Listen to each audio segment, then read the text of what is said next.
La première fois qu'on a été en groupe mixte, un praticien, un philosophe, un militant, et Emmanuel était en face de moi. Il m'a dit « Angélique, tu es philosophe parce que tu te poses des questions. Et des bonnes questions. »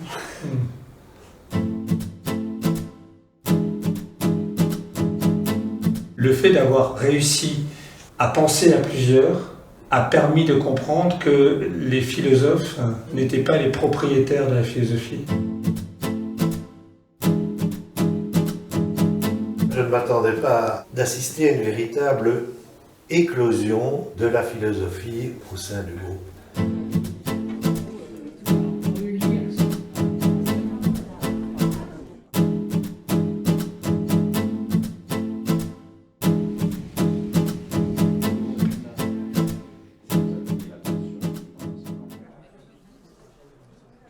Ce séminaire de philosophie sociale a son origine au colloque qui a eu lieu à Cerisy en 2017. Et un des philosophes présents, David Jousset, a exprimé le souhait d'un travail de recherche en croisement des savoirs dans ce domaine. Et avec Bruno Tardieu, directeur du Centre de mémoire et de recherche Joseph Wrezinski, le séminaire a démarré donc en août 2019 et a duré 3 ans, avec une première session de rencontre du groupe de co-chercheurs et co-chercheuses, 27 personnes, dans lequel participent 8 philosophes, 8 personnes en situation d'extrême pauvreté, qui par ailleurs sont militantes et militants du mouvement ATD Quart Monde, et une douzaine des volontaires et des alliés de ce mouvement. On s'est rencontrés donc une première fois pour bâtir les conditions de confiance, arriver à se comprendre, penser ensemble, et à partir de là, exprimer nos préoccupations, nos questions.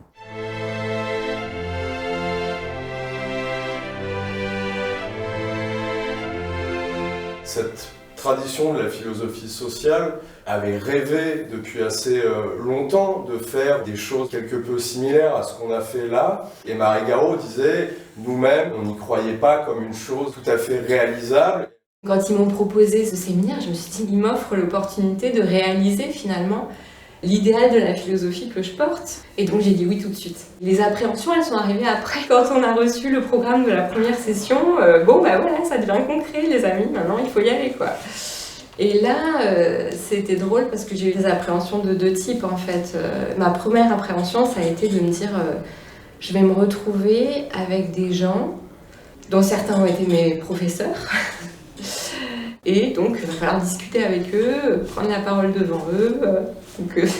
Comment je vais faire ça quoi. Donc ça a été la peur d'être jugée par mes pairs en fait. Et évidemment, j'avais aussi peur des militants, mais finalement, c'était moins concret en fait. C'est-à-dire, je savais qu'on allait sans doute pour eux incarner des institutions qui produisaient de la violence symbolique, mais je le savais d'un savoir très abstrait quoi.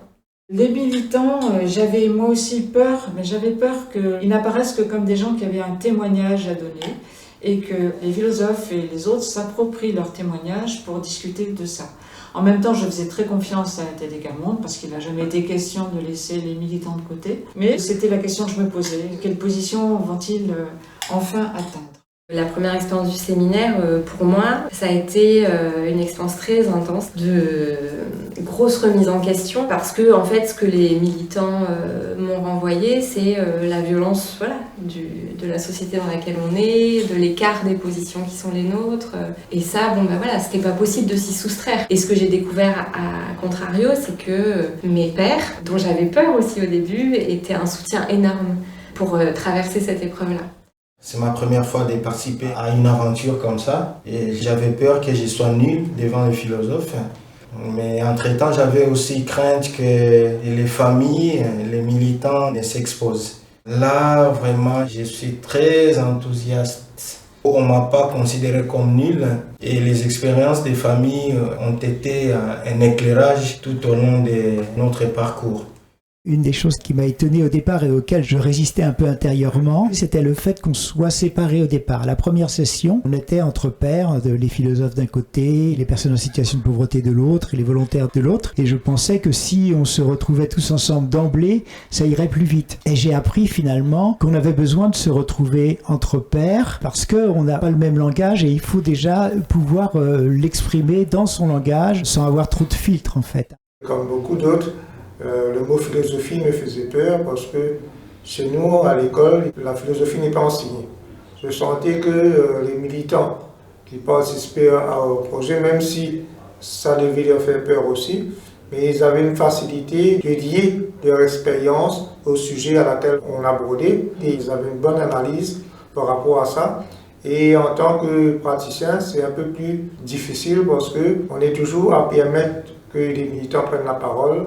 Mais finalement, quand la session a commencé, donc ce fait qu'on avait des matériaux qui nous permettaient d'exprimer nos pensées et d'être un peu au même niveau. Et je pense avoir apporté ma contribution avec l'expérience que j'avais.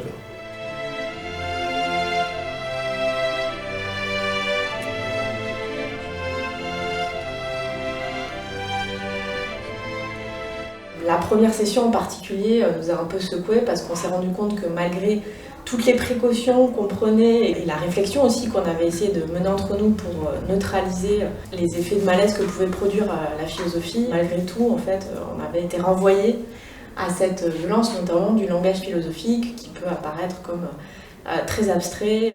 On a évoqué comment, en arrivant à la première session, on sentait une tension entre nous. Une inquiétude des uns et des autres de est-ce qu'on va pouvoir se rencontrer, est-ce qu'on va se comprendre, est-ce que je vais être écouté, est-ce que je vais être à la hauteur. Et un des premiers exercices qu'on a fait ensemble, c'est autour des récits. Des récits qu'on a écrits chacun pour partager une histoire qui expliquait pourquoi on était là. Et partager ça à trois, d'une certaine façon, c'est comme si ça avait démystifié les peurs qu'on avait les uns envers les autres, parce que ça nous a permis de nous rencontrer au niveau des raisons, des histoires, des expériences que chacune de nous avait vécues et qui expliquaient pourquoi on participait finalement à ce séminaire. Lors du temps d'écrire un récit personnel, j'avais beaucoup hésité. Tout était confus dans ma tête. Choisir quoi entre expérience vécue ou histoire personnelle, c'était pas une chose facile parce que je ne connaissais pas encore les membres du groupe. Donc j'avais la crainte d'être incompris ou d'être jugé. Cette crainte a laissé plusieurs jours ma page vide, mais à la fin, j'ai décidé d'écrire sur les origines de mes parents parce que je trouve vraiment qu'il y a un lien avec le thème de la résistance. Donc, chose faite, j'écris et j'en ai fière. L'axe principal qui a porté de l'eau à la racine de tout, c'est en fait le fait qu'on a une convivialité. Ce qui avait été fait naître des formes d'amitié. Quand on a tous dormi à mairie, là, il y a eu quelque chose là qui s'est passé. Là. On était plus proches, on vous sentait moins éloignés de nous, quoi, parce que nous, on vous voyait là. Hein. La première session, pour moi, c'était une découverte. Les blasons m'ont poussé à sortir quelque chose en moi que personne n'a déjà écouté. Je n'ai jamais parlé de ça. Je n'attendais pas de réponse. Je l'ai posé là. Il y a des choses qui se sont vécues avant, qui n'étaient pas justes. Ce qui m'a plu, c'est en fin de compte, ce qui m'a permis de m'exprimer beaucoup plus, c'est quand j'ai travaillé le blason. Parce que quand même ça a été un travail personnel. Donc j'ai pu m'expliquer, m'exprimer.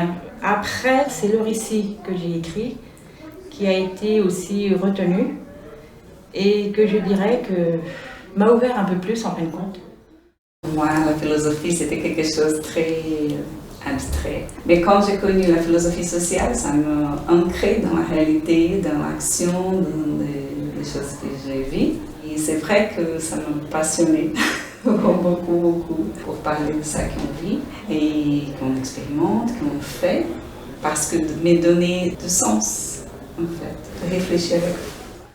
Depuis le début, j'ai trouvé que c'était vraiment une équipe formidable. On savait pourquoi on était là. Il y avait un but et c'était très original. J'ai eu l'impression, dès la première session, que l'ensemble des appréhensions, ça s'est très vite dissipé pour être remplacé par des relations de confiance humaine et intellectuelle. Et que du coup, on s'est senti en effet partenaire. Ça a donné une énergie et lorsqu'il a fallu endurer l'expérience du Covid, au moment où les engagements pouvaient être fragilisés, il y avait en fait déjà cette construction, une forme inédite de nous. Voilà, c'est magique, je trouve.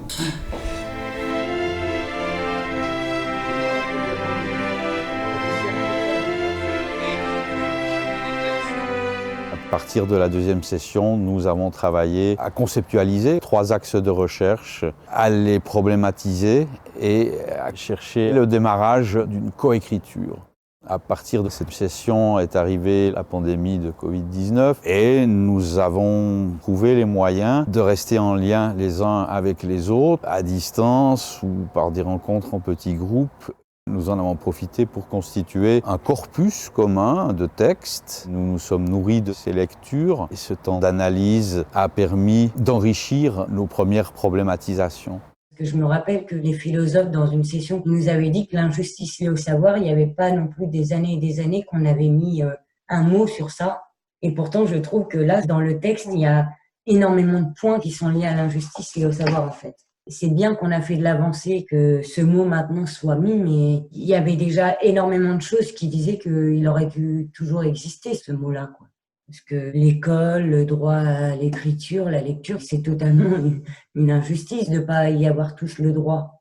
J'ai l'impression qu'en fait, ils mettent un voile sur toutes les discriminations et toutes les injustices que les personnes du quart-monde vivent et du milieu de la pauvreté vivent. Et on pourrait, en lisant la phrase, penser que c'est nous qui se cachons derrière les rideaux. Mais en fait, même quand on sort de chez nous, les dirigeants, ils mettent un voile sur nous et qu'on est physiquement présent, mais inexistant. Et c'est pour ça que très souvent, j'emploie le terme peuple et sous-peuple. Le sous-peuple, c'est les racines du peuple, en fait. Sauf que ils sont mal perçus, alors que si on prendrait beaucoup plus soin de ça, je pense que l'arbre pourrait mûrir beaucoup plus vite et beaucoup mieux. Je dirais qu'il y a eu des moments d'inquiétude ou de flottement, et puis d'autres où l'incertitude tombait. On avait réussi à trouver quelque chose dont on était surpris. Et hop, il y avait une étape de franchie, puis du coup la confiance, elle venait parce qu'on avait réussi finalement à trouver les moyens petit à petit de franchir les étapes. Il y a eu des moments forts où je me suis sentie obligée de représenter mes pairs, positivement bien sûr. Pour moi c'était une grande responsabilité. Le deuxième séminaire, quand on a dû le faire en visio, c'était pas simple de quitter les amis du séminaire, puis de retourner chez soi et d'être de nouveau dans le même bain que d'habitude. Mais bon, tout ce que je sais, c'est que je suis fière de moi. Suite à cette pandémie aussi, c'est que cette réalité nous a obligés de prendre le temps entre nous, de partager autour de la pandémie. Et ça nous a encore rapprochés parce que c'est un temps où chacun puisse partager de ce qui portait autour de cette réalité. Même la pandémie n'était pas dans le thème de travail, mais c'était vraiment la réalité que nous avons vécue tous ensemble. Pendant ce travail-là avec les philosophes, on a vu qu'eux nous apportaient un plus pour valoriser en fait des choses qu'on a vécues avec les familles dans l'accompagnement. La première session, on l'a tout transcrit, on l'a fait lire à notre conseillère, qui était une spécialiste du croisement des savoirs dans ATD Carmont, et nous a dit, là je suis sûr, ils ne se sont pas compris. Et donc la deuxième session, on n'a pas arrêté de dire, est-ce que tu as compris? Et en fait, petit à petit, des gens un peu entraînés disent, non, j'ai pas compris. La première fois que c'est arrivé à une des philosophes, elle a développé l'idée, et la personne a encore moins compris. Et là, la philosophe, qui est pas bête, elle a pris conscience. Elle a complètement changé son discours, elle s'est fait comprendre. Et c'est pareil dans tous les sens.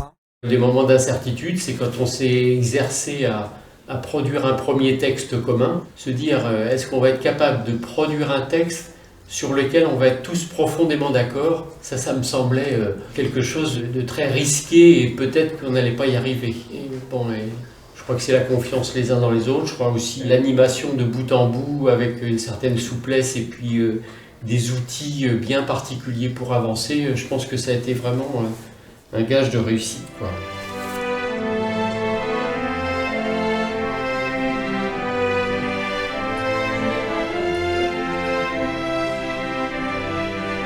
La troisième session, en août 2021, en rassemblant tout ce travail, on a pu poser 3 projets d'écriture sur nos 3 thèmes, le droit, la résistance, l'injustice liée au savoir, et démarrer donc le processus de coécriture.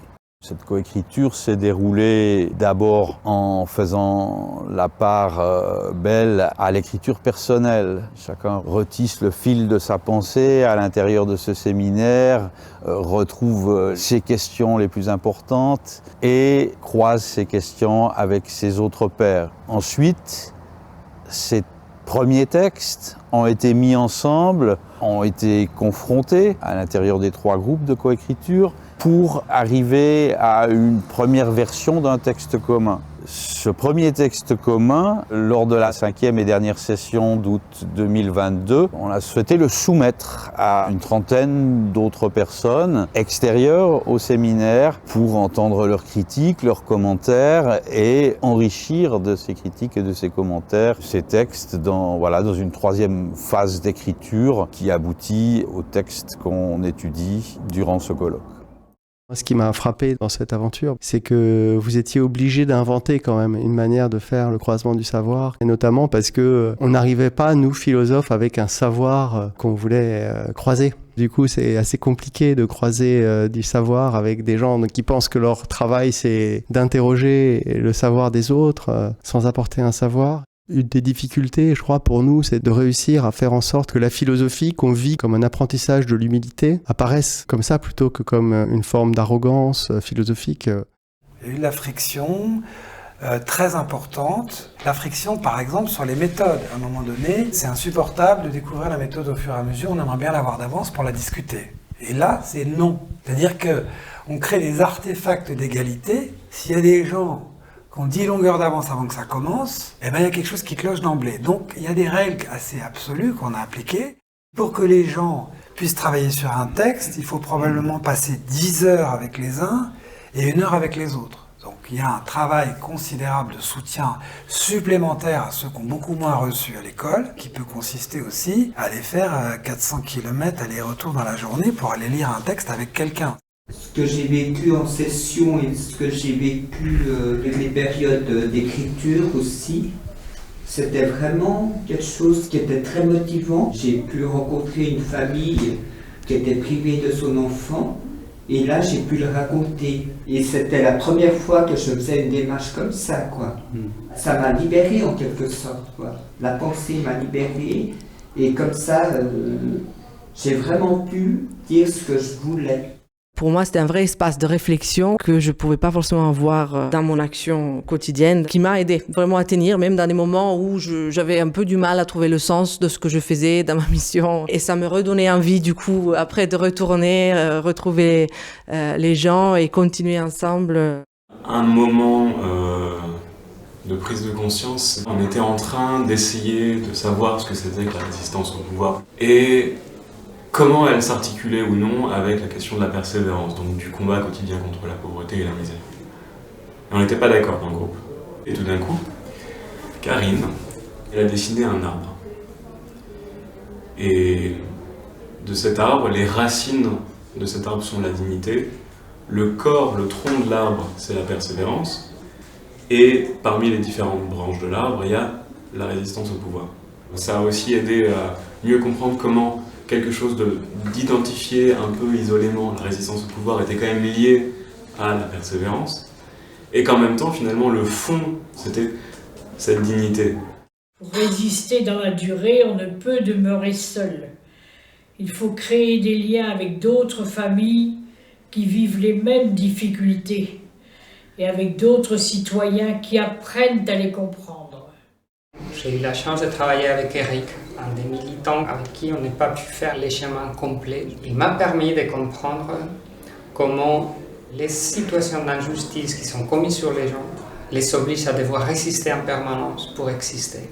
Jusqu'à là, j'avais vu la résistance comme une fierté, une force que les gens ont, une capacité à agir, à ne pas accepter sa situation. Et ces jours-là, Eric me permettait aussi de voir cet autre côté, de dire on les oblige en permanence à résister et ça c'est insupportable. Je pense que l'existence de Wresinski était aussi super importante. Ça a été notre repère à plusieurs moments. Au début, il y avait de la réticence très claire de la part de nos amis philosophes qui n'avaient jamais étudié à l'école.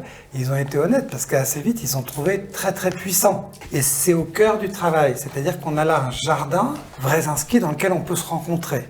Il a tordu le cou à l'idée de famille inadaptée, il a critiqué beaucoup de choses, pas parce que ça l'amusait, parce que c'était impossible autrement. Le mouvement était bloqué par des idées. Il fallait les critiquer. Donc voilà, on se remet au boulot pour critiquer les idées et pour en forger de nouvelles.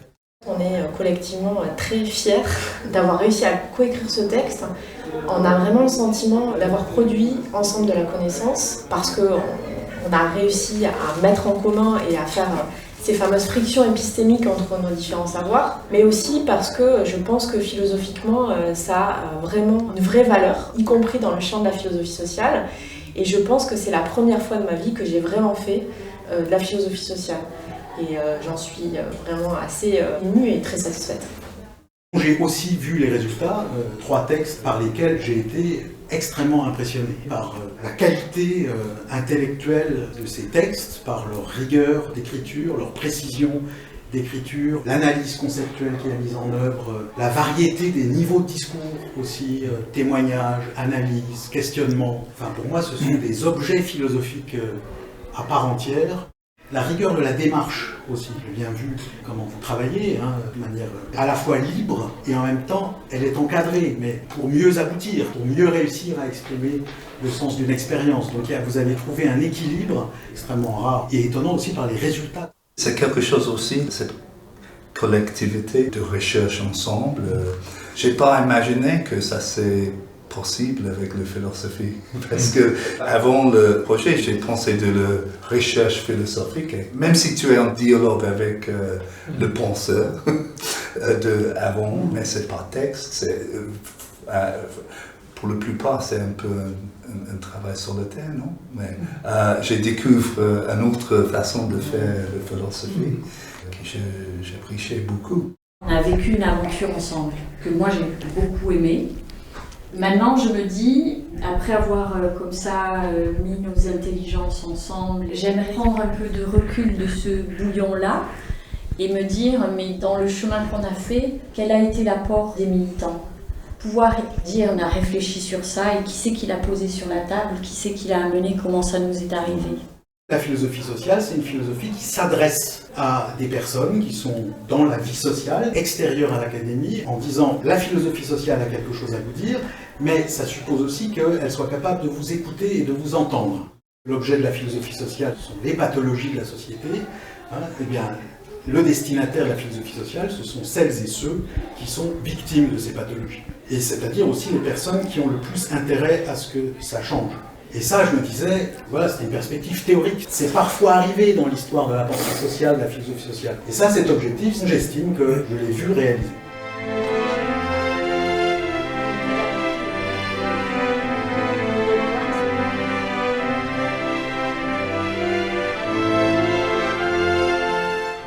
Cette expérience-là, qui paraît comme ça un petit peu gratuite, à quoi sert de faire de la philosophie lorsqu'on vit dans la misère? Moi, j'ai vu, chez une militante, j'irais une pensée libératrice en direct, parce que tout d'un coup, elle a entendu la parole d'un philosophe qu'elle a reformulée en disant « mais c'est pas nous qui sommes des personnes fragiles, c'est que nous vivons dans des conditions qui nous fragilisent, et qui fragiliseraient n'importe quel être humain. » Donc ne plus porter le poids d'être accusé de vulnérabilité, par exemple, ça a été un moment très très fort. La philosophie, c'est justement cette qualité de doute, de question, pour être davantage libre. C'est ça qu'on a expérimenté. Et moi, je veux dire que ça donne sens vraiment à ma façon de faire la philosophie. Moi, tout mon savoir que j'ai maintenant, parce que je peux aujourd'hui dire, oui, j'ai acquis un savoir de penser, d'aller plus loin. Moi, je veux mettre ça au service des miens. Vraiment qu'on me laisse la possibilité de donner ça aux miens. Ce qui m'intéresse dans la démarche de la philosophie sociale croisée avec l'expérience d'ATD, c'est qu'on ne fait pas simplement qu'essayer d'interpréter le monde, mais d'essayer de transformer aussi, parce que la finalité, c'est bien quand même la lutte contre la misère. Moi, je trouve que ce séminaire est une espèce d'hommage à la philosophie, au sens où on a véritablement révélé que les pauvres pensent, au sens le plus profond du terme. Les gens engagés aux côtés des pauvres pensent, au sens le plus profond du terme, et que les gens dont c'est la profession sont capables, eux aussi, d'une autre éclosion. C'est-à-dire de comprendre que leur métier sera enrichi par cette pensée qu'on ne soupçonne pas toujours chez des partenaires inhabituels de la réflexion philosophique universitaire. Avoir cet apport extérieur à travers les philosophes qui ne connaissaient pas forcément ATD, que ça puisse faire bouger les lignes aussi au sein d'ATD. Ce séminaire, il a montré que même étant du mouvement, même ayant une expérience du croisement des savoirs ou d'autres échanges, il nous fallait encore des jours et des jours de travail pour avancer. Donc il faut aussi être, je dirais, humble par rapport à la société et respectueux de son cheminement à elle. L'un des paragraphes de notre conclusion donne toute la validité de la démarche. Un changement politique, en général, il est permis, précédé par un changement culturel. Et donc, l'expérience qu'on a vécue, qui est que des savoirs dans lesquels prennent une part importante les savoirs de personnes qui vivent dans des situations de grande pauvreté, que ces savoirs-là, ils ont été en effet travaillés, frottés, contestés, enrichis avec d'autres, oui, je crois que ça peut permettre un changement culturel.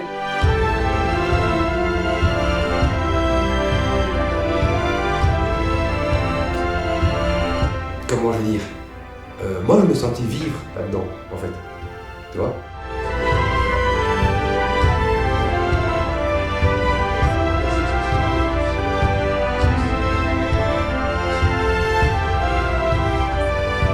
On voit les philosophes, on pense à des grands barbus.